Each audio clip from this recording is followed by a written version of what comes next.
Cuenta la kuminguna la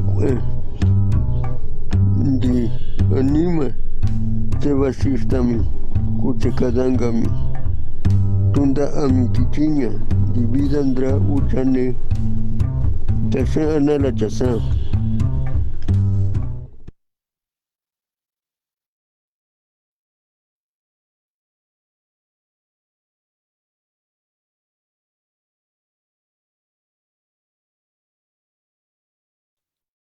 Bienvenidas y bienvenidos a todos los que nos ven en esta transmisión.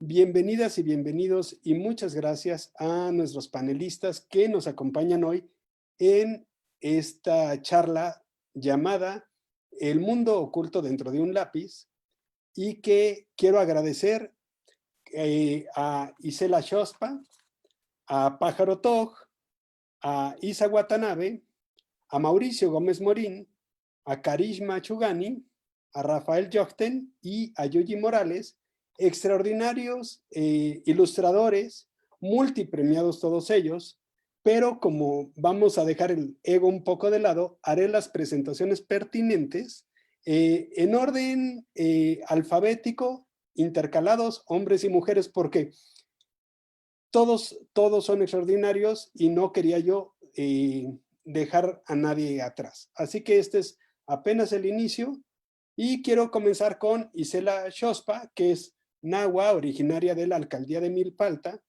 cuya alcaldía tiene una de los patrimonios de la humanidad de la UNESCO, declarado en 1987, que es la zona chinampera de Xochimilco. Entre el trabajo de Isela se encuentra que ha estado en el Fondo de Cultura Económica como diseñadora, ha trabajado en el David Bowie Archive como archivista, así que a los que les gusta el rock moriremos de envidia.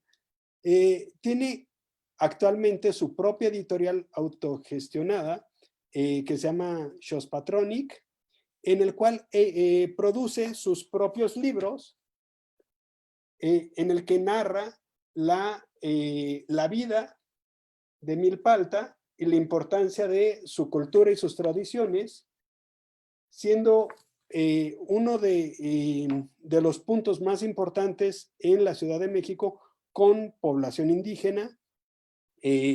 Habla esta lengua y es un orgullo tenerla aquí después de tanto viaje y de tanto conocimiento que ha recabado en estos años como profesional de la ilustración. Luego, David Canul, mejor conocido como el Pájaro Toj, y que es toda una leyenda.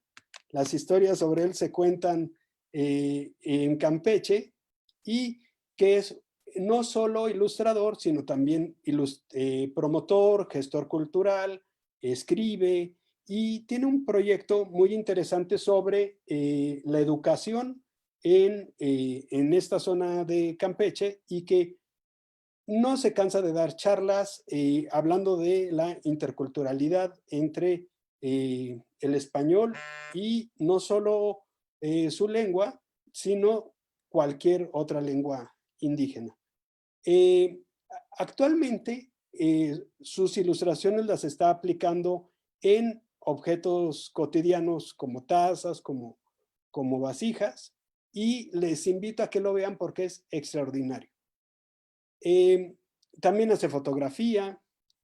De Isa Watanabe, les puedo contar que nació en Perú, es hija de una ilustradora, una muy reconocida ilustradora, y un famosísimo padre poeta, el gran Watanabe, y ella un tiempo estuvo fuera de Perú, ahora se encuentra de vuelta ahí, y se encuentra con un libro extraordinario bajo el brazo, que se llama Migrantes, el cual ha ganado premios alrededor del mundo y que habla justamente de cómo los movimientos migratorios y las dificultades que atraviesan los migrantes, en el que siempre van acompañados de un personaje un poco escalofriante, pero inevitable, que es el peligro y la muerte. Mauricio Gómez Morín es toda una institución en la literatura infantil. Él fue director por 11 años, tengo entendido, de el área infantil en Fondo de Cultura Económica, con lo cual le dio una visibilidad a mucho del trabajo que ahora los ilustradores hacen, que los que somos devoradores de libros reconocemos, porque sentó las bases de la gráfica en la literatura infantil desde el Fondo de Cultura Económica. Tiene más de 40 libros, Mauricio, ¿cierto? Más de 50. Más de 50. Entre ellos, uno de los últimos es Pacal, en el que toma esta historia de Pacal y nos la ilustra de manera extraordinaria, y en el que se tuvo que sumergir, como todos los proyectos que hacen ustedes, realmente en el tema para comprenderlo y para poder hacer este extraordinario trabajo. Y a continuación les quiero presentar a Karishma Chugani, cuya historia familiar, y no es chisme porque se encuentra en este libro. Su libro se llama Las visitas de Nani y se trata de su abuela. Quiero comentar que Karishma nació en Casablanca. ¿Estoy en lo correcto? Nació en Casablanca y a partir de ahí los movimientos familiares que ha tenido están representados en este libro, pero que se intercala con tradición, con cultura, costumbres, religión, y lo hace de una manera muy interesante. Ya nos platicará de eso. El siguiente es Rafael Jochten, también reconocido alrededor del mundo. Uno de sus libros más famosos es Eloísa y los bichos, que hizo al lado de Jairo Buitrago, y que este libro lo tomó ACNUR, la Agencia de las Naciones Unidas para los Refugiados, como un libro importantísimo para difundir los problemas migratorios y a lo que se enfrentan los niños, y ese libro ha sido vendido a toneladas, diría yo. Y quiero presentarles a una gran ilustradora, una gran creadora, que nos acompaña como ilustradora, pero también canta, compone música y lo hace extraordinariamente. Su libro, Viva Frida, ganó muchísimos premios. Ella es de Jalapa, pero al mismo tiempo es una persona viajera que ha enfrentado la migración en su propia piel, que ha ganado 6 veces el premio Pure Prix, que consiste en los libros que mejor representan a los latinos en Estados Unidos. Entonces, ganar 6 veces ese premio no es cualquier cosa. Ganarlo uno no es cosa sencilla, ganarlo 6 es extraordinario, pero todos ustedes son acreedores de muchísimos premios y reconocimientos, y hoy es un orgullo para mí tenerlos en esta mesa y que podamos platicar sobre cultura, sobre lenguas indígenas, sobre tradiciones y sobre todos estos fenómenos alrededor de la lengua que los llevan a su propia vivencia y a su propio trabajo profesional en las ilustraciones. Así, a los que nos ven en esta transmisión, a nombre de la Oficina de la UNESCO en México, del Instituto Nacional de las Lenguas Indígenas, a nombre de la Secretaría de Cultura, les damos la bienvenida y les damos las gracias por estar aquí con nosotros. Bueno, pues empecemos. Después de esta introducción de estos 7 talentos, quería poner sobre la mesa una primera pregunta que es la más sencilla. ¿Cómo han vivido ustedes la lengua indígena, sea en experiencia propia o en algunos otros casos como parte de su trabajo profesional? Si quieres, comenzamos con Isela, que nos puede platicar sobre este trabajo que es de milpalta para el mundo. Keni Timotlatuilti, ni notoka Isela Shospa, ni Chantiampa Malacateticpac, ni Amoxiscuilo Ainik Pipiltzintli, ni Nonahualachtolmachtia Ainik Nik Amoxicuilos Nahualcopan. ¿Cómo están recibiendo la luz del día? Mi nombre es Isela Xospa, soy originaria de un lugar que se llama el Círculo de Cerros, o mejor conocido como la Alcaldía de Milpa Alta, que es una región náhuatl del sur de la Ciudad de México. En la Ciudad de México seguimos habiendo comunidades indígenas. Muchos de nosotros ya no se reconocen indígenas, algunos se hacen llamar pueblo originario, pero somos lo mismo. Básicamente lo que les dije es que yo ilustro libros para niños y que soy estudiante de la lengua náhuatl porque me interesa escribir libros en esa lengua para los niños. ¿Cuál es la situación de la lengua náhuatl en este lugar particular de la Ciudad de México? Bueno, primero quisiera, Rodrigo, corregir un poquito que Milpa Alta no es parte de Xochimilco. Somos vecinos de Xochimilco y de Tláhuac, donde hay chinampas. En Milpa Alta no es zona lacustre, es una zona montañosa. Aquí es otra zona, no es la misma, pero sí somos hermanos, todos somos nahuas también, los de Xochimilco y Tlalpan. Hablamos y compartimos muchas cosas con ellos. Y bueno, en Milpa Alta la situación de la lengua, en el caso personal puedo decir que desapareció en 3 generaciones. En los años 50 yo creo que el 80 y hasta el 80% o más de la población hablaba lengua indígena, incluso conservaba una vestimenta tradicional y pues bastaron 2 generaciones para que eso se borrara. Las razones pues se pueden resumir en un modelo, proyecto, Estado-Nación que trataba de integrar a los indígenas, de crear una sociedad homogeneizada, ¿no? Que todos fuéramos iguales.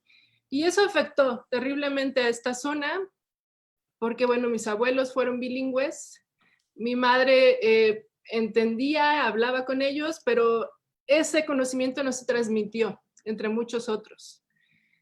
Y bueno, yo como ilustradora y diseñadora y persona que se ha dedicado a hacer sobre todo diseño gráfico, animación y narrativas visuales, tuve una experiencia migrante. He estado fuera de México como 12 años. Estuve fuera de México, estuve 1 año en el Reino Unido y estuve 11 en Nueva York. Nueva York es una ciudad en la que distinta a México. Es una ciudad donde llegan todas las comunidades del mundo, comunidades antiguas, pueblos originarios del mundo, y a donde las personas cuando te conocen lo primero que te preguntan es ¿cuál es tu background? ¿Cuál es tu trasfondo? ¿No? Y cuando a mí me lo preguntaban, pues yo decía, pues soy, porque además tengo un apellido en lengua indígena, Xospa viene del náhuatl, ¿no? Está un poquito cambiado, pero me preguntaban, ¿tú de dónde eres? No, pues soy náhuatl, ¿no? Siempre lo sabía. ¿Y hablas la lengua? Y yo decía, no la hablo, no entiendo el significado. Y mi interés por aprenderla, por saberla, por volver a mi raíz, pues vino de la pena y la vergüenza de no saber de dónde venía y de qué carajos hablaba cuando hablaba de mi pasado, ¿no? En una ciudad donde es muy importante hablar de tu pasado, ¿no? De tus orígenes. Y también algo que pasaba en esa ciudad y que observaba con curiosidad era que muchas culturas antiguas como las asiáticas, africanas, europeas incluso, conservaban entre sus familias modernas conservaban su lengua, conservaban su vestimenta, su comida y la transmitían a sus hijos, porque la consideraban una riqueza, ¿no? Consideraban que sus hijos iban a ser mejores y más preparados si eran bilingües y hasta trilingües. Y eso era algo que no observaba en la comunidad mexicana, por ejemplo, ¿no? Y era algo que pues veía que, por ejemplo, en el mundo migrante se replica lo que se hizo, lo que pasó con los pueblos indígenas en México. En Estados Unidos hablar español, para muchas generaciones anteriores, pues representaba un rezago cultural. Porque si el niño no aprendía inglés y no se integraba a la sociedad norteamericana, iba a ser discriminado como sus padres. Y eso es exactamente lo mismo que ha pasado con las comunidades indígenas en México y que pasó en mi familia y que ha pasado en Milpa Alta, ¿no? Los abuelos y nuestros padres y nuestros antepasados no compartieron la lengua, no compartieron muchos de sus saberes porque significaban un rezago. significaban un elemento que nos iba a hacer víctimas de discriminación. Entonces, por eso había que integrarse y aspirar a otros modelos de vida. Pero bueno, en mi trabajo como ilustradora, yo decidí que eso no, lejos de rezagarme, yo creo que me brindaba ventajas culturales. Y esas son las cosas que uso como influencia en los proyectos de arte y de diseño y de edición que hago. Entonces, básicamente te puedo decir que lo que hago es una postura política, es una manera de defender una minoría lingüística, cultural, que considero importante, que brinda, como dije, ¿no? Ventajas culturales que nadie más tiene. Y bueno, mi preocupación era que muchas generaciones, empezando por la mía, en Milpa Alta nada más, estoy hablando de esa parte, ¿no?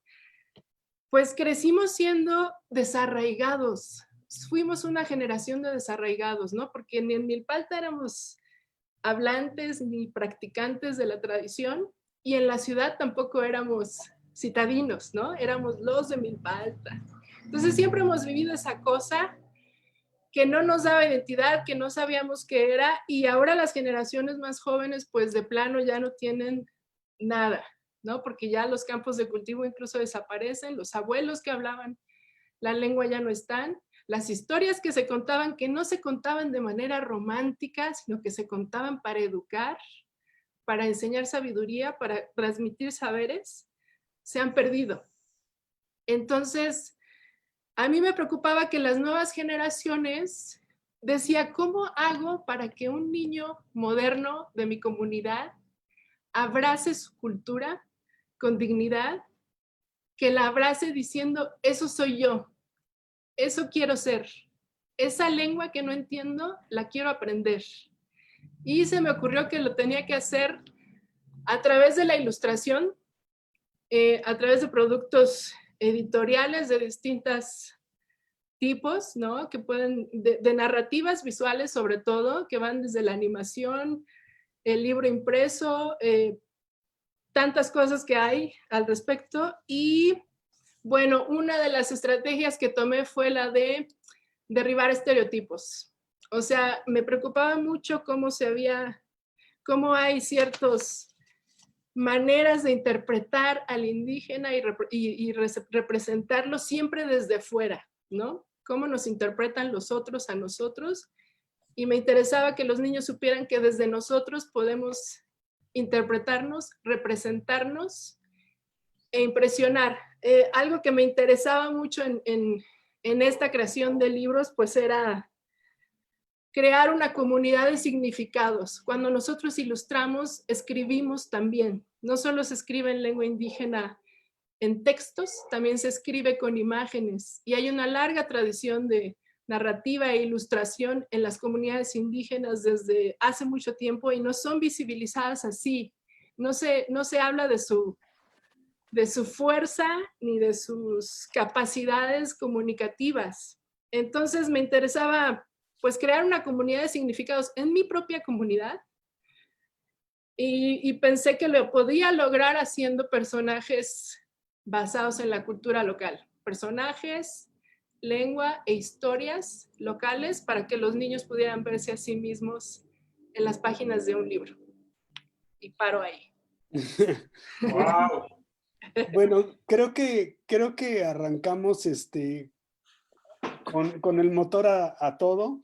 Gracias, Isela. Y sí, en efecto, el trabajo que realiza Isela es una combinación muy interesante entre la tradición, pero sin dejar de lado estas visiones actuales, esta estética actual, y lo haces extraordinariamente. Algo que nos quieras platicar, Pájaro Toj, tú que has estado en terreno también, que conoces las comunidades, cuéntanos. Isabelesh, Sukunesh, Tene David Canul, Tokchich, Kimacol Titulaca Tex. Hola, soy David Canul, estoy muy contento de estar con ustedes. Y bueno, pues yo soy de Campeche, de la península de Yucatán. ¿Cómo he vivido esta parte de las lenguas originarias? Precisamente desde mis padres, ¿no? Yo tengo padres que son maestros comunitarios y crecí en una zona donde prácticamente no se hablaba maya ya que ellos llegan a trabajar. Entonces yo siempre veía que ellos hablaban entre sí y con otros maestros también para precisamente que no se les olvide, ¿no? Y bueno, por cuestiones de estudio, como muchos de nosotros los jóvenes de la península de Yucatán, a veces tenemos que salir de los pueblos a las ciudades, y fue que empiezo todo un peregrinaje desde los 12 años como migrante, ¿no? Por estudios, y me ha tocado estar tanto en Quintana Roo, en Yucatán, y obviamente, bueno, Campeche.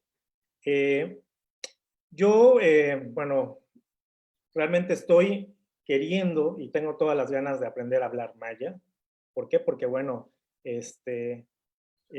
mi familia, tanto paterna como materna, han sido mayablantes, han sido artesanos. ¿Y cómo es que yo empiezo también todo este plan, porque es un plan que tengo desde renombrarme como el pájaro Toj, un personaje lúdico que tiene que ver también con alguien, un tipo de activismo hacia la niñez.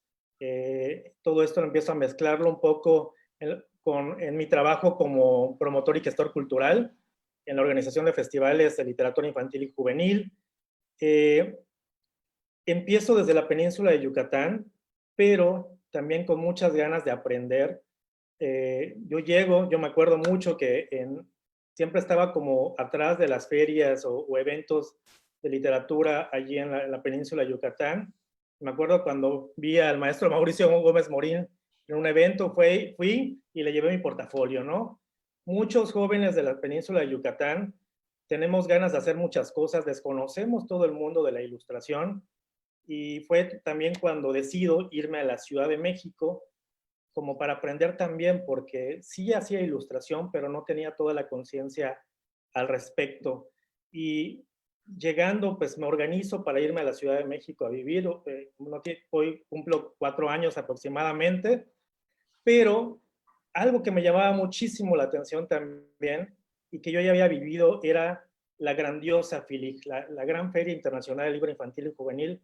Era un evento que a mí, como alguien de provincia, me causaba una fascinación, toda una industria bien diseñada, maquinada, que mi sueño era estar alguna vez en la FILIC, sobre todo para empezar a aprender de todos los demás, ¿no? Incluso de los maestros. Cuando llego yo a la Ciudad de México, a los primeros eventos a los que fui fue a los de la Asociación Mexicana de Ilustradores, la AMDI. Yo quería saber más de la ilustración, y todo lo poco que sea actualmente también ha sido de la mano de estos movimientos de ilustradores mexicanos que están ayudando a otros ilustradores. Y bueno, tiene mucho que ver que actualmente yo quiera escribir e ilustrar mis propios libros sobre historias cotidianas también de mi vida, de otra gente, de nuestro imaginario, ¿no? Y pues prácticamente sería como lo que yo pudiera platicarte ahorita.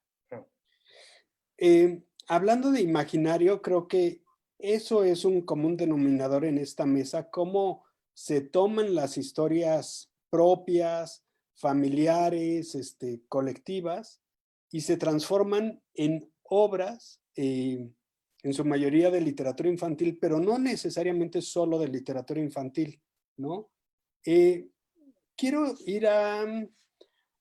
Quería preguntarle a Isa sobre sus experiencias familiares con esta familia tan diversa de una ilustradora, un poeta, ese trabajo por Perú que es reconocido. Pero mejor cuéntanoslo tú. Bueno, un poco no sé si a diferencia del pájaro toj y cela, yo nací en Perú, en Lima, y lamentablemente este es un país, digamos, muy racista, en el que durante muchísimos años ha habido sigue habiendo, pero digamos ahora hay un poco, hace unos años, una reivindicación, una discriminación o separación de todo lo que eran o son las lenguas originarias, ¿no? Los pueblos indígenas. Entonces, ha habido muy poca influencia desde que yo era chica hasta mi juventud de eso, porque había una separación muy grande. No llegaba a Lima, ¿no? Recién hace muy poquitos años creo que empieza a haber movimientos que están tratando de rescatar eso. Entonces, realmente mi influencia, digamos, si lo ponemos así, ha sido quizás por el lado más de fuera. Como dijiste, mi padre era hijo de japonés, entonces por ahí hay una influencia clara, y mi madre hija de suizos, ¿no? Entonces era una mezcla, y yo nací aquí en Perú. Luego me fui muchos años a vivir a España, a Mallorca, y luego volví. Tuve la suerte de poder viajar cuando era chica por el interior del país. Bueno, hacía muchísimos viajes y eso me permitió también acercarme un poco a toda esta parte de la cultura peruana. Pero además, como contaba un poquito, tuve la suerte también de que mi madre comenzó un proyecto muy bonito hace ya varios años que tenía que ver con el rescate un poco de las lenguas originarias de los pueblos amazónicos. Entonces, no sé si lo cuento así muy rapidito. Por ¿Sí? favor. Bueno, ella estaba trabajando, ella también es ilustradora y estuvo trabajando durante varios años en proyectos bilingües. Entonces había que, digamos, adaptar las ilustraciones a proyectos que de repente se formaban en pueblos, no sé, en Puno, por ejemplo, ¿no? Y gracias a eso llegó a la selva, a Iquitos, estuvo trabajando ahí y de pronto se encontró con unos dibujos impresionantes, enormes, que eran las cosmovisiones de muchos de las comunidades amazónicas, ¿no? Entonces, bueno, no sé si compartir, en un ratito comparto pantalla porque creo que es bonito que se vean. Entonces era como mostrar las diferentes cosmovisiones de cada uno de estas comunidades. Cada comunidad es una lengua también, cada una tiene. Y luego hizo un trabajo hermoso también, que yo le hago propaganda porque es este libro, que son historias que contaban dentro de las propias comunidades, y las personas que vivían ahí las ilustraban, hacían los dibujos, ¿no? Entonces hubieron comunidades a las que ella llegó, por ejemplo eran los Matsés, esa fue una, que me pareció una historia muy bonita, porque, bueno, todo esto además eran historias orales, ¿no? Llega a esta comunidad y los Matsés, los padres, digamos, la gente mayor, no había ido nunca a una escuela, ¿no? No tenía ese tipo de educación, entonces nunca habían cogido un lápiz. Y cuando hicieron este proyecto, llevaron lápices bueno, ¿no? Para que pudieran representar, digamos, las historias que recordaban, y fue la primera vez que pintaron. Entonces, las imágenes son preciosas, ¿no? Es un acercamiento desde otro sitio. Me contaba que, bueno, la gente más joven sí había ido a las escuelas, entonces sí sabía utilizar, digamos, los materiales, entonces los iban guiando. Entonces había Matsés de repente que tenía el pincel y entonces el más joven le decía, ok, más a la derecha, más arriba, porque quería representar, por ejemplo, un minuto que les enseño así rápidamente. Aquí. Por ejemplo, ¿se ve bien? Sí, se ve muy bien. Acércalo un poco más si quieres, todavía se puede un poco más. Perfecto. Vale. Esta es la representación de un paujil, ¿sí? Pero cuando el paujil era Matsés. Porque además, claro, las historias son estas, son, digamos, mitos de cuando las personas eran animales. En casi todas estas, en todos estos comunidades o pueblos, digamos, hay esta misma tradición, ¿no? Todos eran al principio animales y venían pues de animales sagrados. Entonces se representan los animales cuando eran, ¿sí?, humanos. Eso fue un trabajo maravilloso. Y luego, otro, por ejemplo, que fue con los ticuna, que es otra comunidad, que hizo todo el proceso con ellos de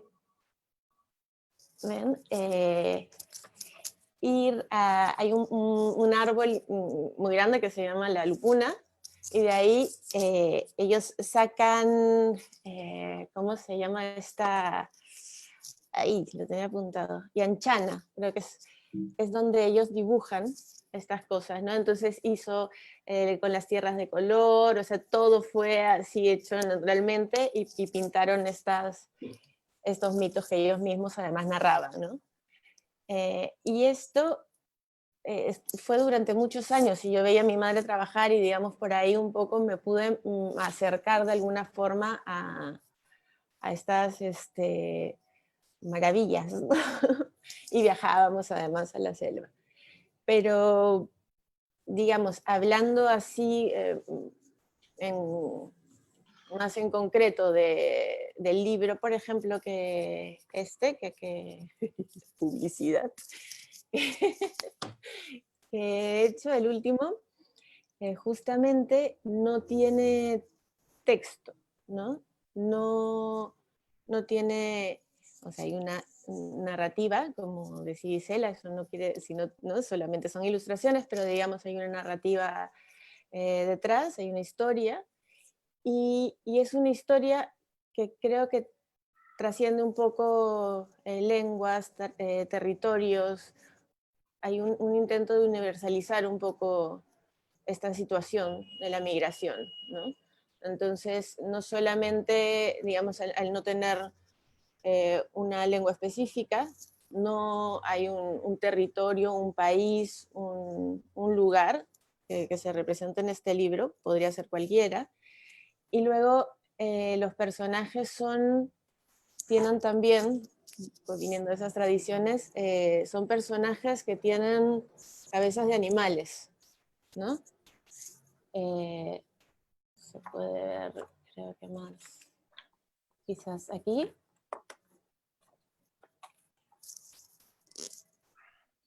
¿No? ¿Se ve? Más o menos. Sí. Una luz ahí. Entonces, son animales también de distintas especies, no hay una familia de animales que esté migrando, sino son muy distintos entre sí. Entonces también, ¿no? Eso, digamos, universaliza un poco.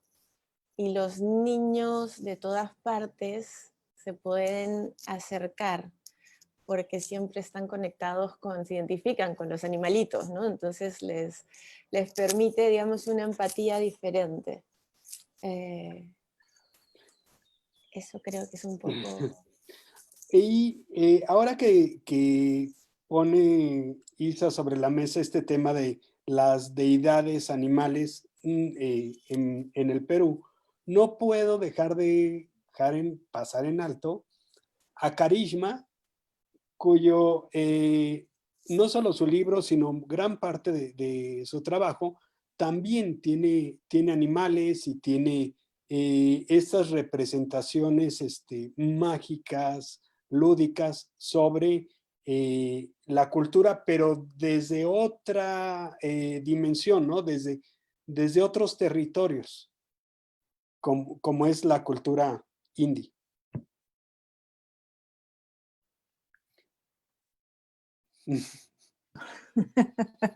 Empiezo otra vez. Namaste, salam alaikum. Estoy muy contenta de estar aquí. Y este tema a mí me fascina. Yo soy de origen sindhi.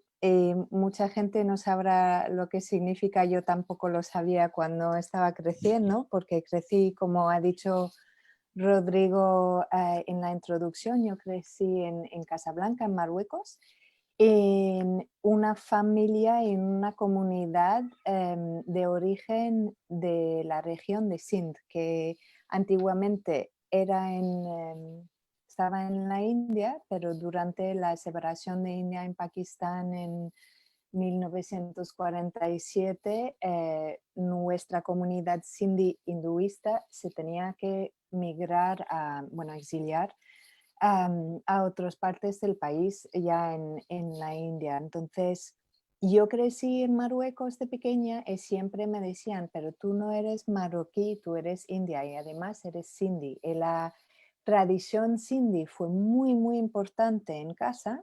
En casa a mí me hablaban en inglés porque ambos padres se habían ido a colegios británicos, ya que papá creció en Mumbai, que fue a un cole británico, y mi madre crecí en Ghana, en oeste de África, que también era colonia inglés. Entonces me hablaban en inglés, pero luego en la calle se hablaba árabe, darija, marroquí, que es un árabe muy de la calle. Y luego se hablaba mucho francés. Y en nuestra casa aprendimos sin querer el hindi por las películas de Bollywood y aprendemos el sindhi porque es lo que hablaban los padres cuando querían ocultarnos secretos familiares. Y eso es la mejor manera de que un niño aprende el idioma materno. También a través de los años empezaron a hablar con nosotros los abuelos porque tenían mucho miedo de perder el idioma.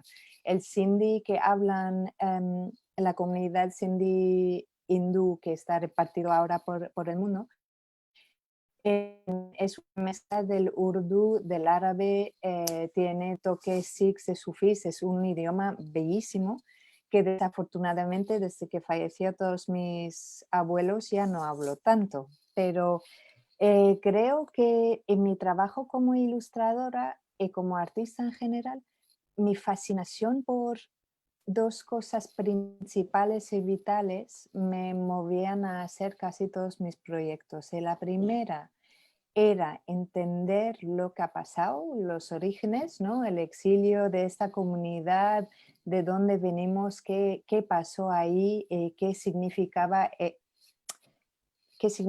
para mí o por cualquier persona ser sindhi, pero no solamente ser sindhi, sino ser inmigrante, ser humano en su entorno.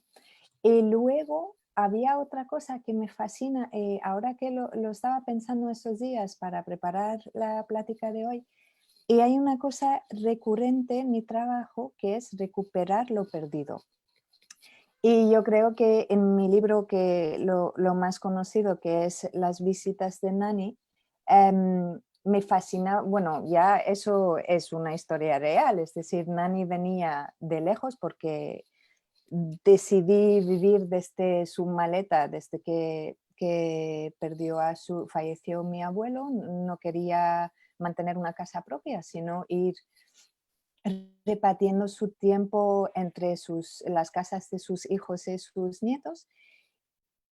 Y ella para mí fue una persona muy importante en la vinculación de la transmisión cultural de los dioses, el idioma, la lengua, los gestos, los rituales, los olores, el tacto de las cosas, tantas pequeñas bellezas del día a día que yo no entendía si no hubiera tenido el contacto con ella. Y yo creo que en la vida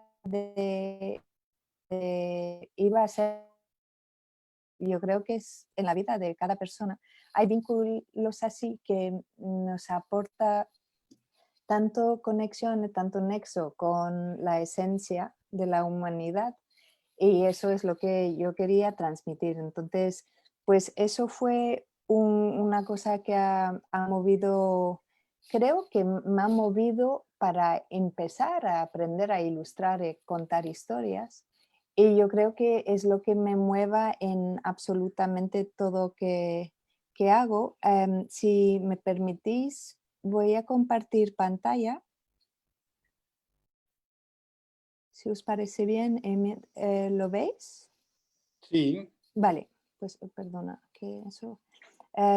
Y hablando de las divinidades y todo eso, lo vais a ver recurrentemente en mi trabajo, pero también eso de recuperar lo perdido, eso fue uno de mis primeros libros que yo lo ilustré, y era una biografía de un músico muy importante en Marruecos. Y, y justo la editora en Marruecos, ella empezó esta colección para poder compartir con los niños marroquí toda la patrimonio cultural que estaba perdiendo, que ellos no tenían tanto acceso a eso, porque con internet, con YouTube y con todo eso, estaban mucho más atraídos por lo occidental y lo importado, y también porque no existían materiales e imágenes e historias que les reflejaba a ellos, ¿no? Entonces eso fue uno de los primeros proyectos. Eso es el libro de mi abuela, que aquí también, hablando de idiomas y lenguas, creo que una cosa muy importante en mi trabajo, porque no solamente soy india nacido en Marruecos, sino luego he pasado 7 años de mi vida estudiando en Londres, he vivido en París, ahora vivo en Madrid actualmente. Y muchas veces me preguntan, pero tú, ¿de dónde eres? ¿O a qué cultura te identificas más? ¿No? Y yo creo que siempre digo la misma cosa, soy india, marroquí, española, inglesa, es una mezcla de todo. Y de lenguas visuales, creo que eso es muy importante para mí en mi trabajo, porque uso mucho la miniatura, que se encuentra mucho en el oriente, influencias persas, pero también toda esta mitología de dioses, de tantos ídolos, de tantos personajes con cabezas de elefante, con lenguas fuera, matando a demonios. Todo eso forma una parte muy importante en mi lengua visual, ¿no? Y lo intento reflejar mucho en lo que hago. Y yo creo que, bueno, aquí veis al dios Ganesha haciendo un pequeño baile de felicidad.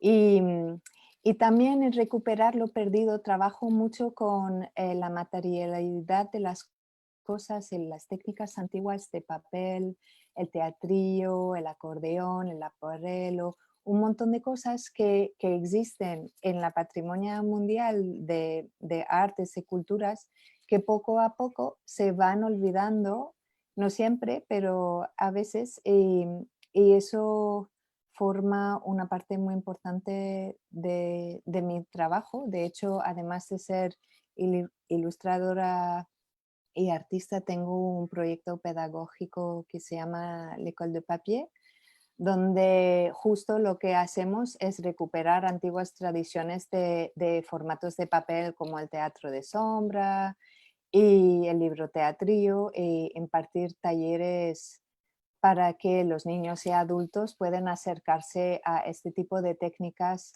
y poder reproducirles y disfrutar de ellos. Entonces, pues eso, yo creo que la esencia de recuperar lo perdido para mí es muy importante. En mi familia había mucha transmisión cultural, pero también había mucho silencio, porque durante guerras e exilios es muy difícil de hablar de lo que ha pasado. Y me siento muy afortunada que mis abuelos se confiaban en mí para contarme estas historias, y yo me sentía con una carga de responsabilidad terrible para transmitirles también, para contarlos, porque digo, jo, si no han podido hablarlo durante tantos años y luego me lo han dicho a mí, entonces es algo valioso que tengo que hacer algo con ello. Así que ahí lo dejo, creo, pero muchas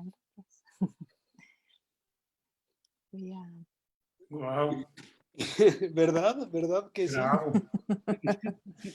En ese sentido, la transmisión cultural y la familia, yo sé que Rafael Jóchten nos puede platicar un poco cómo vivió su infancia y cómo fue el ser asentado o hijo adoptivo de Colombia, pero con raíces bastante diversas, ¿no? Cuéntanos un poquito, Rafa, sobre eso y cómo trabajas tú con comunidades, por ejemplo, en Colombia. Bueno, hola.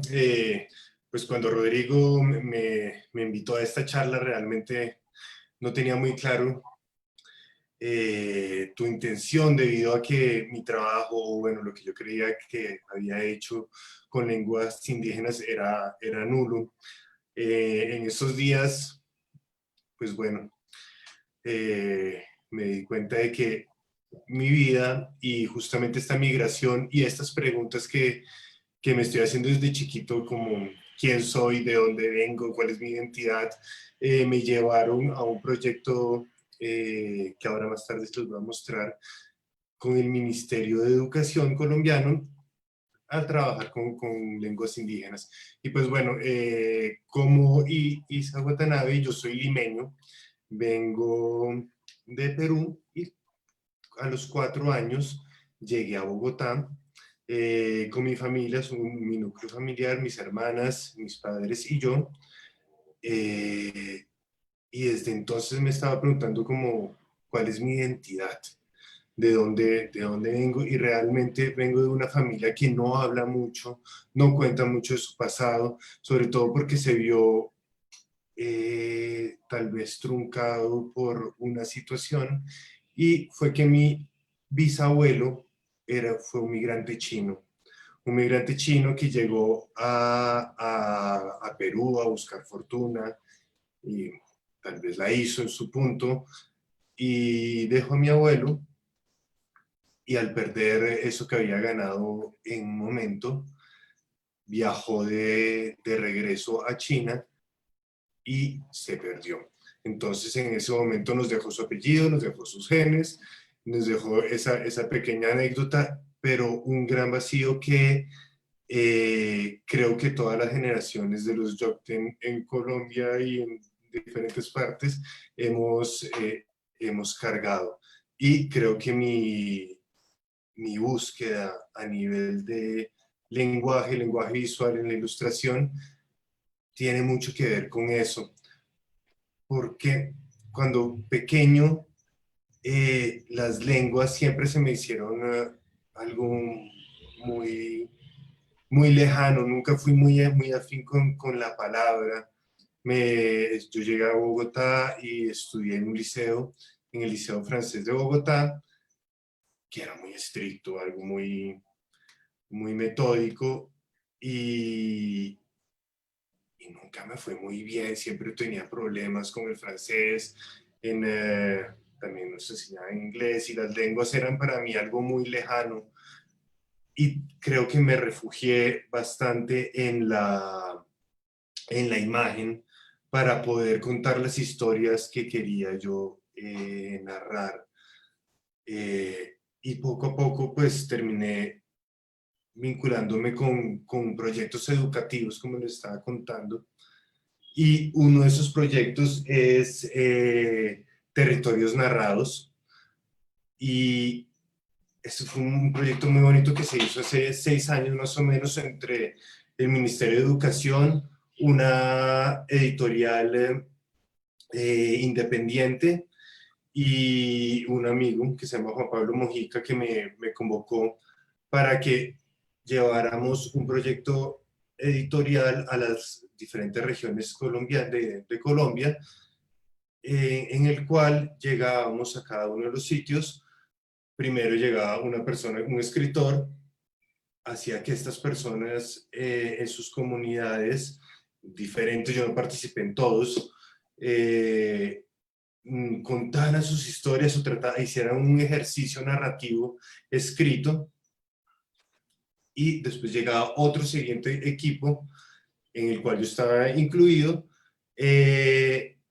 para que aprendieran un poco las técnicas de edición o todo este proceso de edición, y yo les enseñaba a hacer las imágenes o técnicas de narrativas con imágenes y de color, de pintura, bueno, diferentes técnicas. De esos proyectos después ellos mismos venían a Bogotá. Entonces, pues bueno, también era como la idea era abrir este campo de conocimiento y compartir. Nosotros también aprender muchísimo de esas comunidades, pero también que ellos viajaran y vieran acá cómo era la cuestión de la imprenta, como tratar de comunicarnos un poco más entre regiones y ciudad, que esto es tan difícil en todas las partes del mundo. Y uno de esos proyectos fue este, que está hecho por varios niños, chicos de Yergua, una comunidad en la Sierra Nevada de Santa Marta. Estos son los dibujos de ellos y son poemas y anécdotas de ellos que decidieron contar. Muy bonito, es un proyecto que todos son dibujos de ellos. Y las historias también, que son muy cotidianas, son historias que terminan pasándole a ellos diariamente. Están acá contadas en 2 idiomas, en su lengua y hacia acá. Entonces, pues bueno, cuando me convocaste a esto, no sabía qué decir realmente, y me acordé de este proyecto que son varios, cada uno de estos es una región, y acá son varios libros que se hicieron en cada una de las regiones. Entonces ha sido un trabajo de varios años que se sigue haciendo, y pues bueno. Y volviendo al tema de mi trabajo con Eloísa y los bichos, tal vez que es como el libro que más me representa, porque yo siento que yo soy este personaje que es una niñita que llegó en algún momento a una gran ciudad. No que Lima no es una gran ciudad, pero es muy distinta, es una ciudad muy distinta.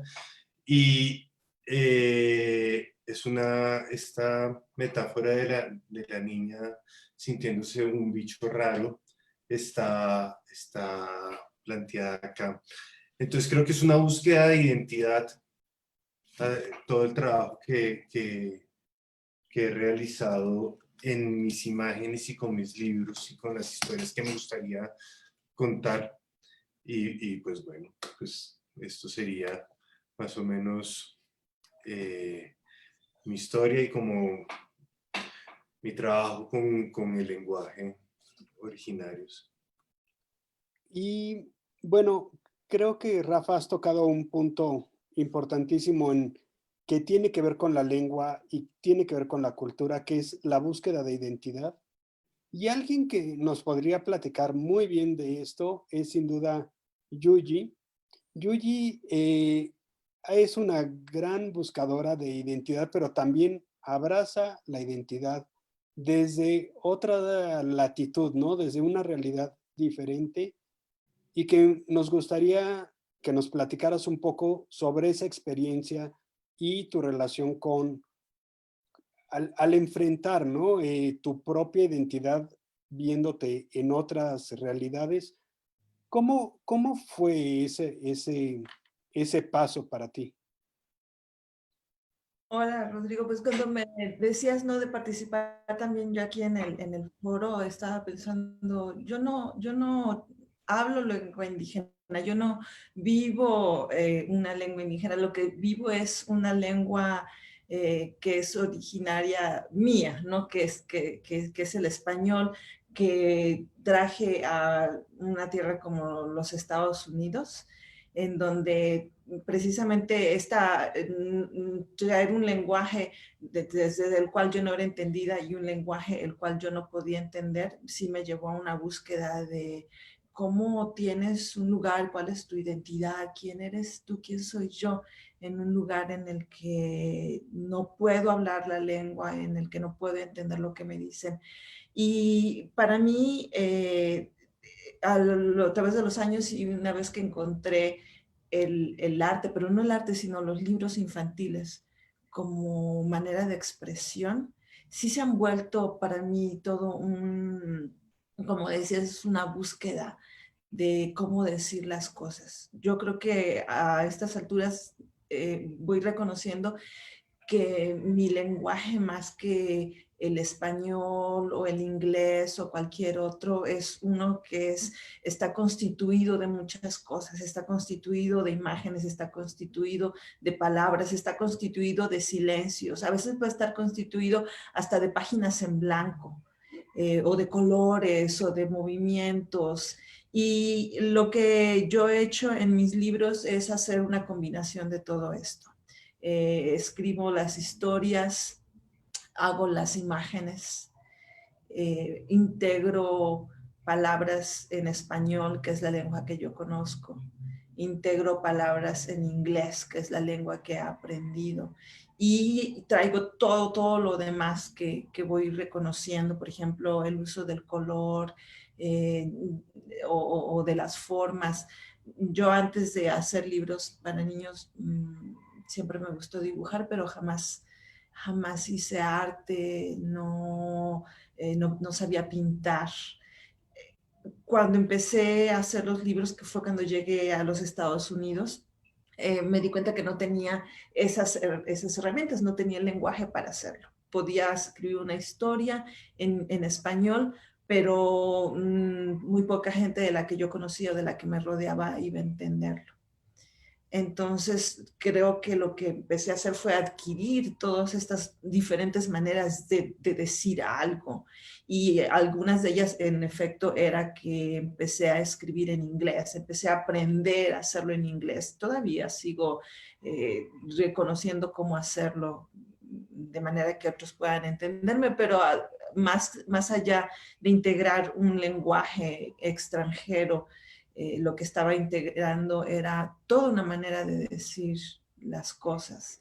Y entonces sale el libro, el álbum ilustrado, estos libros que tienen palabras, pero también tienen imágenes, como una manera en que yo me he lanzado a hacer una búsqueda de quién soy, quién es una persona que llega como adulto, además, ¿no?, a un lugar como los Estados Unidos. Y ahora que estoy de regreso en México, quién es esta persona, quién es esta creadora, cuál es la voz que yo puedo proyectar como una persona que regresa a mi país a reconocerme, porque obviamente no soy la misma persona que cuando me fui. Sí, y de alguna manera tampoco el entorno sigue siendo el mismo, ¿no? A veces nos pasa a los que venimos de migraciones, es que también cuando uno vuelve a su territorio, a ese lugar que se vuelve idílico, que se vuelve una cápsula de tiempo, ya no es el que solía ser, ¿no?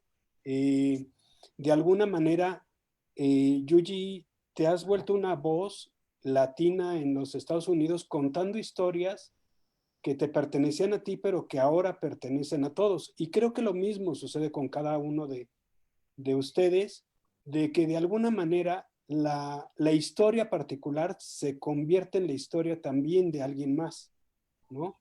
En ese sentido, me gustaría que nos platicaran Mauricio, desde su óptica, ¿no? Su experiencia y también haber sido un innovador dentro de la gráfica cuando el diseño gráfico y la tradición de ilustración en México era muy grande, pero al mismo tiempo poco diversificada. Mauricio, cuéntanos eso y cuéntanos cómo tu trabajo es al mismo tiempo una investigación permanente de cultura, ¿no? Y de lengua y de tradición. Bueno, pues yo quiero saludar a todos los colegas. Estoy encantado de estar aquí compartiendo esta fantástica charla. Cada testimonio me ha emocionado muchísimo. Así es que qué fortuna de estar aquí con ustedes. Pues nada, yo solamente hablo el español y especialmente el chilango.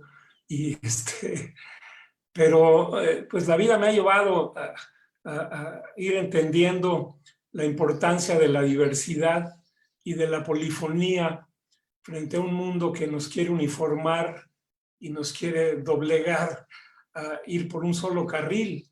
Creo que especialmente para los mexicanos y para los latinoamericanos, esta es una historia donde justamente, como nos han dicho varios testimonios, las lenguas originales, las culturas originarias han sido, en el mejor de los casos, marginadas y en el peor, pues, destruidas, ¿no?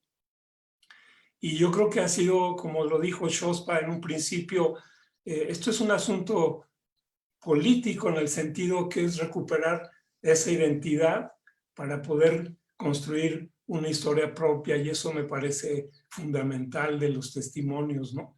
Ese valor para la memoria, para rescatar el pasado, para rescatar la propia historia, el habla, que pues es todo, el habla es nuestro aliento. Entonces pues realmente ha sido emocionante escucharlos.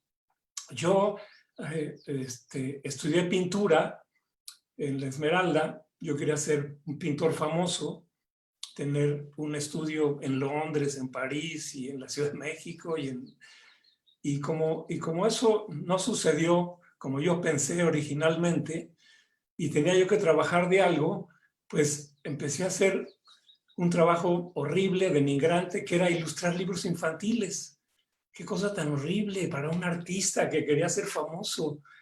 Y llevo pues más de 40 años haciendo ese trabajo espantoso que me ha llevado a viajar adentro de mí y en el mundo, y entendí una cosa muy importante. Sigo siendo pintor, pero la ilustración, a diferencia de la pintura, que es un cierto monólogo permanente, la ilustración siempre ha sido un diálogo, ¿no? Para mí. Dialogas con todo, dialogas con la historia, con el que la escribe, dialogas con el libro, con el editor, con, por supuesto, el lector, dialogas con una cultura. Entonces, yo creo que esta diversidad y esta riqueza de la ilustración fue lo que me fascinó, y pues me aprendí sin estudios a ser ilustrador. Me forjé ahora sí que en la chamba, en la práctica cotidiana. Posteriormente, bueno, pues tuve la oportunidad de entrar a trabajar primero como ilustrador al Fondo de Cultura Económica, y posteriormente, bueno, pues empecé a trabajar con Daniel Goldin, cuando pues, apenas empezaba el proyecto de los libros infantiles en el Fondo de Cultura. Yo ilustraba libros, y un día me llamó a su oficina y me preguntó qué opinaba yo, que si era necesario un director de arte en una colección de libros infantiles. Yo, la verdad, cuando me hizo la pregunta, no tenía ni la más prostituta idea de lo que era eso, pero dije, no, le tengo que contestar que sí es muy importante. Y entonces me dijo, contratado, ¿no? Y entonces, esa fue una experiencia para mí muy importante, porque fue como pasarme del otro lado del escritorio, ¿no? Ahora trabajar con los ilustradores, con el diseñador, en fin, brincarte en el proceso de la hechura de los libros, ¿no? Hasta su distribución. Y fue pues una experiencia integral para mí, básica en la vida. Estuve ahí, sí, aproximadamente 11 años, ¿no? Luego trabajé en Santillana, en el área de libros de texto, y yo, como decía el dicho, no es lo mismo los libros de texto que de texto los libros, y a mí siempre se me había hecho un trabajo horrible, ¿no? Pero pues también fue una enseñanza grandiosa, porque era trabajar con la imagen en estos procesos educativos a través de los libros. Y bueno, de cada una de estas experiencias uno va creciendo, ¿no? Pero otra experiencia que ahora al escucharlos fui recuperando es cuando éramos estudiantes en La Esmeralda. Yo me integré a un grupo éramos chavos y chavas de la escuela que teníamos inquietudes, ¿no? Nos gustaba leer, en fin, empezamos a hacer como un círculo de lectura, y poco a poco esto fue modificándose, y formamos un grupo que se llamó el Grupo Germinal, en honor a este fantástico libro de Émile Zola que se llama Germinal. Y empezamos a hacer, digamos, pintura y gráfica con fines políticos, es decir, para apoyar movimientos políticos, para apoyar protestas. Empezamos a hacer murales, empezamos a hacer mantas con imágenes para las marchas de protesta. Y toda esta experiencia también fue fundamental, ha sido fundamental en mi vida, lo sigo haciendo. Para mí la gráfica ligada a estos procesos de liberación también me parece fundamental. Pero además empezamos a trabajar con niños. Hicimos un método para hacer talleres de historias, justamente, y hacer como unos pequeños libros con los niños, inspirados en el método de alfabetización de Freire. Y eso pues nos llevó a distintas partes de la República a trabajar con estos talleres. Y yo creo que ahí yo también entendí pues un poco la importancia de estar trabajando con la infancia, ¿no? Entonces, bueno, estas son algunas de mis experiencias que han sido capitales en mi desarrollo como ilustrador. Pero yo creo que una de las cosas que te va regalando la vida es, bueno, siempre yo he tenido una veneración por la gráfica precolombina, digamos, mexicana y de América Latina, ¿no? Ya lo mencionaba Shospa también, es decir, esta escritura a través de las imágenes, pues siempre me ha parecido fascinante. Y eso también ha nutrido también mi lenguaje gráfico, ¿no? Pero hasta hace poco tiempo que tuve la oportunidad de ilustrar historias en náhuatl. Yo no conozco el náhuatl, como decía. Tuve la fortuna, a través de una amiga querida, Mari Carmen Miranda de conocer a Mardonio Carballo en una feria de libro, y pues ahí nos conectamos padrísimo los dos, y tuve el honor y la fortuna de ilustrar un libro maravilloso que escribió Mardonio que se llama La canción del maíz. Es este libro que está en náhuatl y en español, Tlajpiajquetl, o La canción del maíz. Y pues fue la fortuna de poder trabajar con él. Es un libro sorprendente porque está escrito no en la estructura narrativa tradicional. Yo siento que es algo que viene de las historias contadas, de los cuentos que se cuentan, no de los libros, y tiene algo como de un canto, de un mantra, es una historia que se va cantando, ¿no? Y bueno, pues fuimos trabajando el libro. Aquí les puedo mostrar algunas de las imágenes. Déjenme compartirles la pantalla. Que ya no sé ni cómo hacerlo, pero ahorita lo lograré.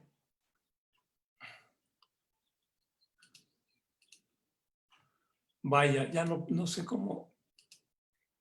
Ahí está. Ahí está. Sí. Pero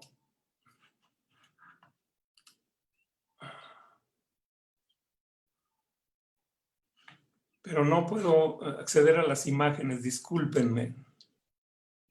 Bueno, si quieres seguimos platicando. En fin, seguimos platicando.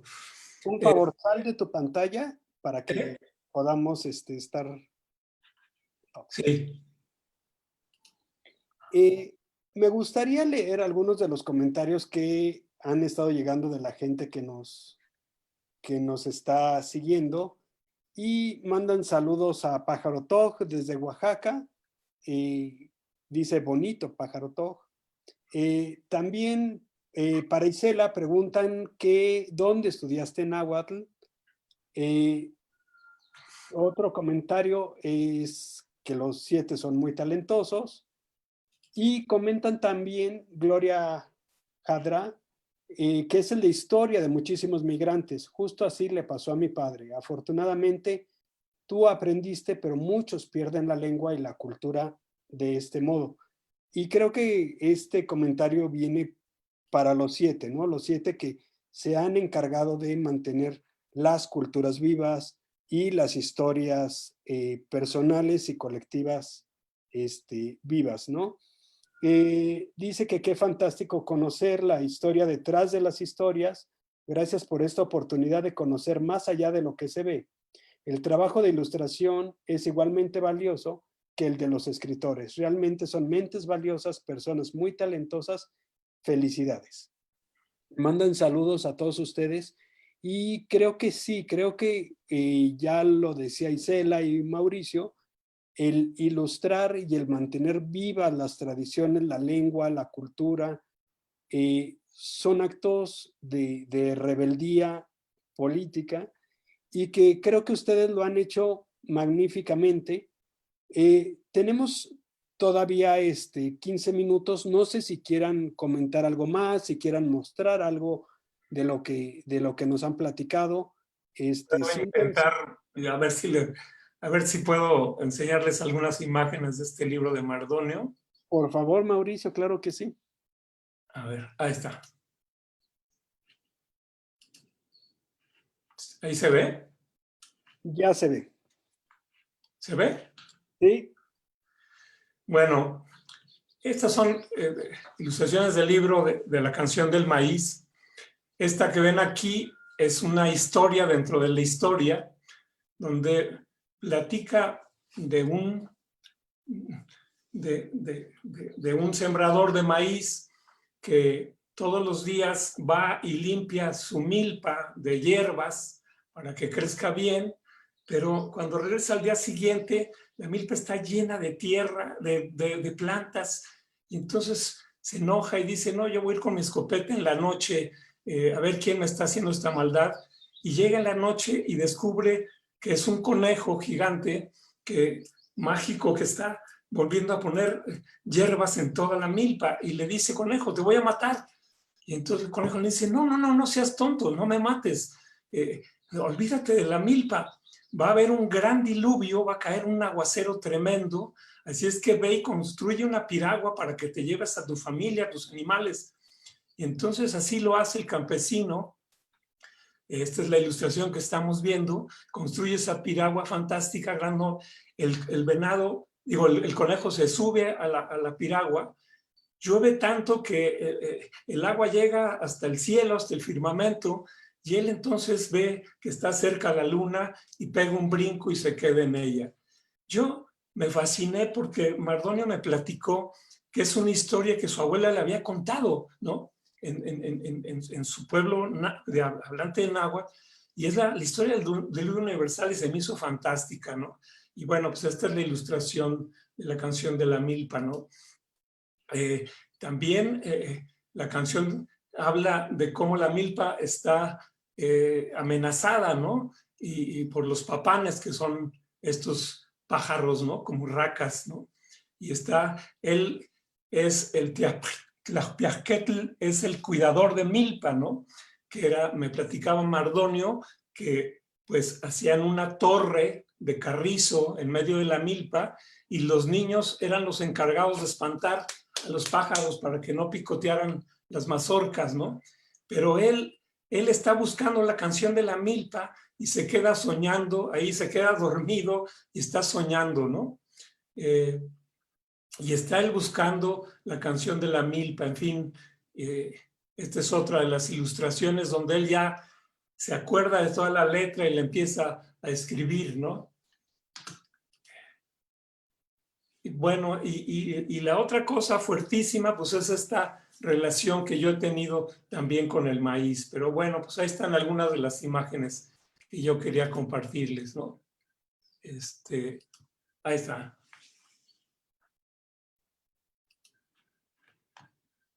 Perdón, muchas gracias, Mauricio. Pues sí, aquí este es uno de los ejemplos claros de los que todos ustedes han trabajado y de cómo la cultura se vuelve color y cómo el color muestra nuevas cosas, ¿no? En sus trabajos. No sé si quieran mostrar algo, alguien tiene ganas de compartir algo, de comentar algo. Por favor, este es el momento. Isela, cuéntanos. Bueno, nada más porque nadie se animaba, ¿eh? Les iba a dar permiso. Bueno, respondiendo a la pregunta de que dónde aprendí náhuatl, la primera vez que inicié una búsqueda de contenidos lo hice desde Nueva York, en el Google, ¿no? Buscando clases, y me di cuenta que todos los contenidos pues eran de corte académico. Ese es un punto de atención, ¿no? Muchas de las temáticas indígenas y las lenguas han estado, pues no sé si secuestradas o tomadas por un círculo académico, ¿no? Entonces no ha habido una expresión más afuera de eso. Y también después me puse a buscar literatura y lecciones en náhuatl de la variante de Milpa Alta, porque las lenguas tienen variantes. Y resulta que en la Biblioteca Pública de Nueva York están todos esos libros. En mi edad adulta, después de estudiar una carrera, aprender otro idioma, tener una visa, tener un domicilio que me permitiera ir a una universidad pública en otro país para pedir libros prestados, hasta ese momento tuve acceso a esos libros y a esas historias de mi comunidad. Eso fue también parte clave de mi preocupación y de decir, ¿por qué estas historias no están en Milpa Alta? ¿Por qué los niños de México no las conocen? Porque incluso había un libro editado desde hace 73 años con historias para niños sobre Milpa Alta escritas en inglés. O sea, era un libro que fue hecho que no fue hecho para los niños de Milpa Alta ni para los niños mexicanos. De ahí partió también en gran manera mi deseo por hacer publicaciones para niños y traerlas de vuelta. Y creo que parte del trabajo que se hace así hablando de migraciones, de minorías, de culturas que no han sido visibilizadas en publicaciones infantiles, tiene que ver con el derecho que tienen los niños a verse representados en este tipo de proyectos editoriales. Y bueno, sí me gustaría contar que pues hay que poner sobre la mesa una cosa que por lo menos pasa en México, y es que todas estas temáticas pues han estado secuestradas por el Estado y por un sistema corporativo de industria editorial que distribuye el saber en un camino ascendente que es inaccesible. O sea, se hacen libros, pero son inaccesibles para esos niños y para esas comunidades. Entonces, bueno, al menos puedo decirles que pues habemos quienes estamos tratando de hacer cosas, y yo sí me tomo el papel de ser representante de esos niños lectores que no se ven representados. Y creo que muchos de nosotros somos eso, ¿no? Representantes de esos niños, de esos lectores, y de lo que se trata y lo que está pasando y por qué es tan, pues hace tanta resonancia, es por eso, porque hay un público que se está identificando, se están creando comunidades que resuenan con estas temáticas, y porque es tan sencillo, ¿no? Cuando la historia y la voz viene de una voz personal, pues tiene mayor impacto, es más genuina e impacta, ¿no? Impacta incluso a las culturas que no son pertenecientes a esta cultura que habla, ¿no?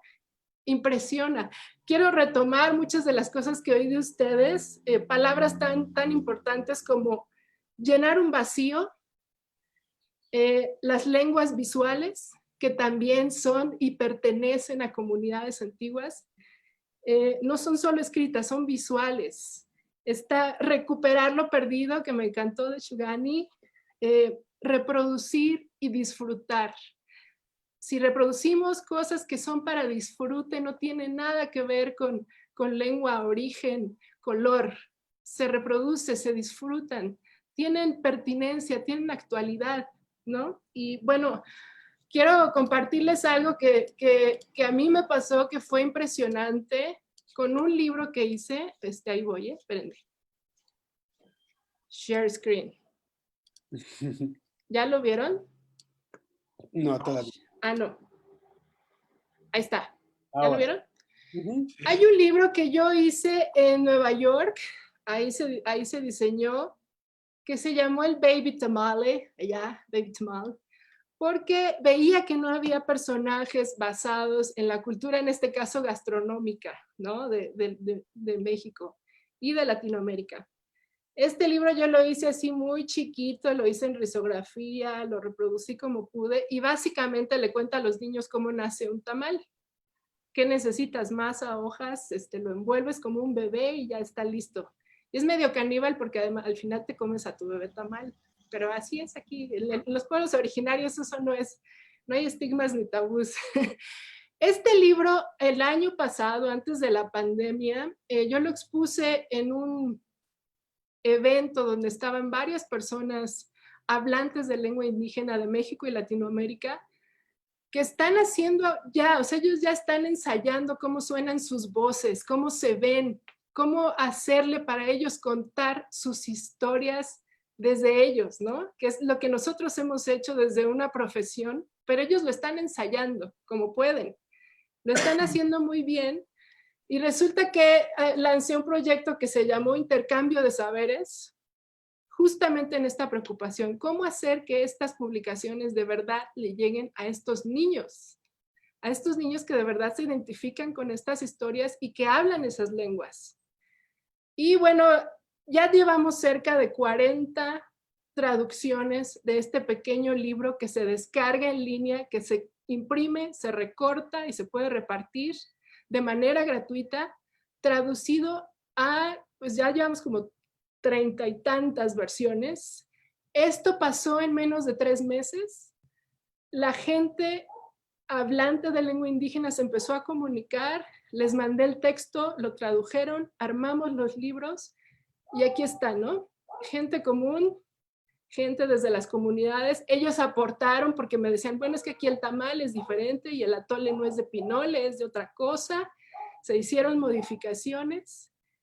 Y bueno, este ha sido un primer ejercicio de este tipo de cosas que resuenan y que de verdad han llegado a comunidades, ¿no? Aquí hay un ejemplo, un ejercicio de un maestro que llevó su versión al zapoteco a su escuela y no nada más los niños lo vieron y lo leyeron, despertó otras actividades porque los niños empezaron a hablar entonces de los tamales que se hacen en sus casas, de cómo se hacen, empezaron a hacer las recetas. Entonces de eso se trata al hacer libros para las comunidades indígenas, no es nada más hacer traducciones, está bien hacer traducciones, pero se trata de hacer personajes basados en su cultura. Se trata de que los niños vean que sus historias, lo que comen, lo que visten, lo que hacen, es importante. Y bueno, esta es la colección que nosotros hemos hecho, es una colección que se distribuye gratuitamente entre los niños de Milpa Alta, porque a pesar de ser una alcaldía de la Ciudad de México, no tenemos librerías y las bibliotecas están abandonadas, ¿no? No hay, como en muchos lugares de nuestro país, ¿no? No hay acceso a libros. Estos son niños que nunca han ido a presentaciones de libro, porque ir a una presentación de libro, si eres de Milpa Alta, significa 2 horas de transporte público. La librería más cercana está a 2 horas, ¿no? Entonces, esa es la realidad de los libros y de las infancias en nuestro país. Eso quería decir. Interesantísimo el proyecto del bebé tamal y creo que todos los que estamos aquí o conocemos los tamales, en nuestros países hay tamales, no dudo que Karishma nos pueda contar una receta similar al tamal, ¿no? De este guiso que lo encuentra uno en Colombia con un sabor dulce, o en Perú, en México hay más de 50 variedades, ¿no? Aquí, ahora yo voy a meter anuncio, ¿no? De la UNESCO, que yo no la sé si, gastronomía mexicana es patrimonio de la humanidad. Y cuéntanos, Isa, ¿qué nos dirías? no sé si queda todavía un poquito de tiempo, pero un poco pensando en lo que acabo de escuchar, Gisela, otra experiencia que fue muy bonita y muy enriquecedora fue cuando salió este libro, el de Migrantes. Yo lo fui a presentar a España, ¿no? Fue el primer sitio. Y entonces, claro, fuimos a varias ciudades y entramos en colegios, en bibliotecas, en colegios públicos. Entonces, algo muy bonito que habían estado haciendo con el libro lo habían estado trabajando previamente. Entonces yo llegaba y me encontraba, digamos, con las cosas que habían hecho a partir del libro. Entonces, como es un libro que no tiene texto, algo maravilloso que hacían era ponerle texto, ¿no? Cada uno desde su mirada. Entonces, en un momento tú preguntabas, bueno, además eran salones pues habían 20 chicos, ¿no? Porque reunían a varios grados y entonces de pronto eran 20, luego el siguiente eran 30 niños, y uno preguntaba, bueno, ¿cuántos de aquí son migrantes? Y todos levantaban la mano, pero todos, no había ninguno que no, ¿no? En colegios, digamos, escuelas públicas. Entonces era muy bonito porque cada uno contaba su historia del libro. Entonces veían imágenes y les habían puesto texto, ¿no? Esa fue así como una experiencia muy, muy bonita. Y bueno, y luego habían, por supuesto, también colegios más privados, digamos, donde ni siquiera tenían mucha idea de la historia de la migración.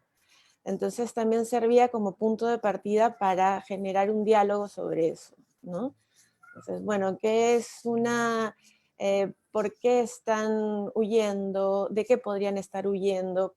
Más claro, son distintas migraciones, es una migración forzada, ¿no? Pero, entonces, explicar un poquito a través de las imágenes como punto de partida, digamos, para una discusión con niños desde 3 años, que eso era lo impresionante, ¿no? Porque uno dice, bueno, esto es un libro es un libro triste, tiene imágenes fuertes también, ¿no? Es duro, pero enfocado, o sea, cómo iban justamente con el tema de los animalitos que les decía, ¿no?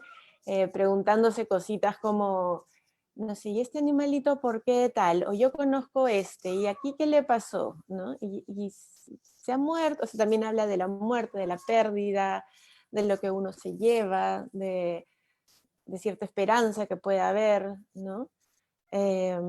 Nada, eso quería contar, que fue muy bonito. Y luego también se enfoca a veces mucho en decir, bueno, esto sirve para que los niños aprendan o un poco se visibilice este tema de la migración y que las nuevas generaciones puedan empatizar con esta situación y digamos, ayudar a que se enfoque de otra manera, ¿no? Pero algo fundamental es que está hecho también justamente para los niños que han vivido esta experiencia, ¿no? Esta experiencia migratoria que también ha sido durísima. Entonces también hemos ido a centros de acogida, donde, claro, la mirada era totalmente distinta.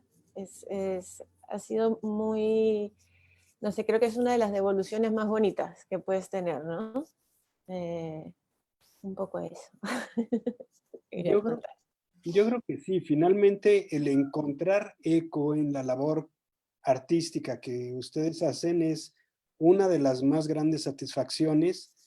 Siendo niños es aún mayor, siendo la comunidad a la que uno sirve o de la que uno proviene, es un orgullo. Y yo quiero hacer leerles un par de comentarios más que tenemos aquí. Jesús Elira Reyes dice, las artes, una manera de compartir las tradiciones, la historia, las leyendas de los pueblos indígenas, una forma de promover y preservar las 62 lenguas de nuestro país, rico en su identidad cultural inmaterial y material. Felicidades a los ponentes desde Durango, México. Y bueno, mandan felicitaciones a todos ustedes. Y quiero agradecerles enormemente que nos compartan sus experiencias, que nos platiquen todo esto que hemos platicado el día de hoy. Estamos ya por cerrar.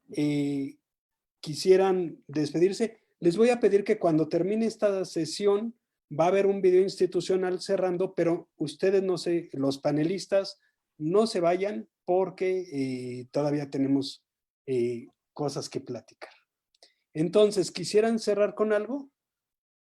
Pues bueno, yo sí quería decir algo con respecto a la gráfica y cómo las ciudades terminan marginando a todas estas comunidades al mismo lenguaje y a las diferencias.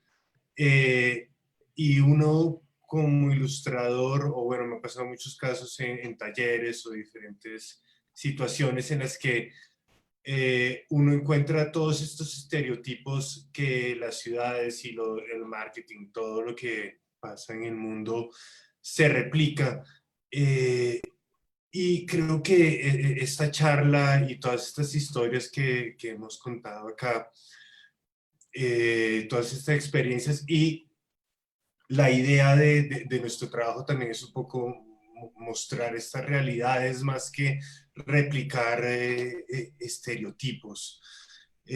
Por ejemplo, en algunos talleres, en estas comunidades que les contaba, las personas terminaban muchas veces dibujándose ellos mismos como personas rubias, de ojos azules, como algo totalmente distinto a lo que ellos son, porque no se les ha dicho que, o no encuentran libros donde ellos mismos estén representados. Entonces creo que parte del lenguaje visual y de este rescate, pues creo que es bastante importante para todos los seres humanos. Y pues bueno, gracias por la invitación, Rodrigo, y a todos ustedes. Pues gracias a ustedes por haber estado aquí.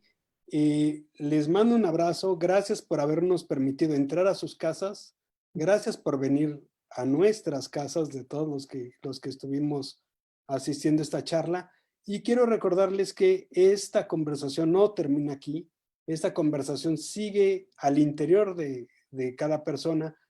en el hogar, con los amigos. Hay mucho que platicar, mucho que discutir y tenemos muchas responsabilidades pendientes para hacer que la cultura, la lengua, la tradición, independientemente de nuestras latitudes, sea cada vez más robusta, ¿no? Que podamos hablar de tú a tú, porque al final el comprender diferentes lenguas y el entender diferentes cosmovisiones nos enriquece a todos como individuos y también como comunidades. Entonces, les agradezco muchísimo que hayan estado aquí con nosotros a nombre del Instituto Nacional de las Lenguas Indígenas, de la Secretaría de Cultura de México y de la Oficina de la UNESCO en México. Mil gracias a los 7, ha sido una charla sabrosísima que estoy seguro podríamos continuar por toda la mañana, pero tenemos que terminar. Gracias a todos, que estén muy bien, muy buen día y sigan platicando estos temas tan importantes para todos. Gracias, Rocío. No, gracias. Gracias.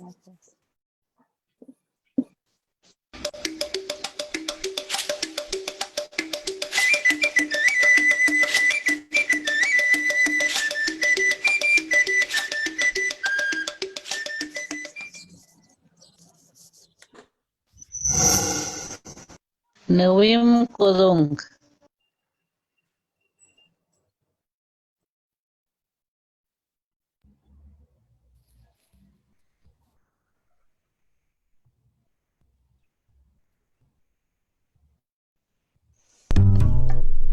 Kichinya tunda ami. Sengutse anami chami chingu chase. Dishigu chaki. Me kunda ami. Kwenda la kuminguna la kwe. Di anima te vasistami kutekadangami. Tunda ami kichinya. Dividandra uchane. Chasa anala chasa.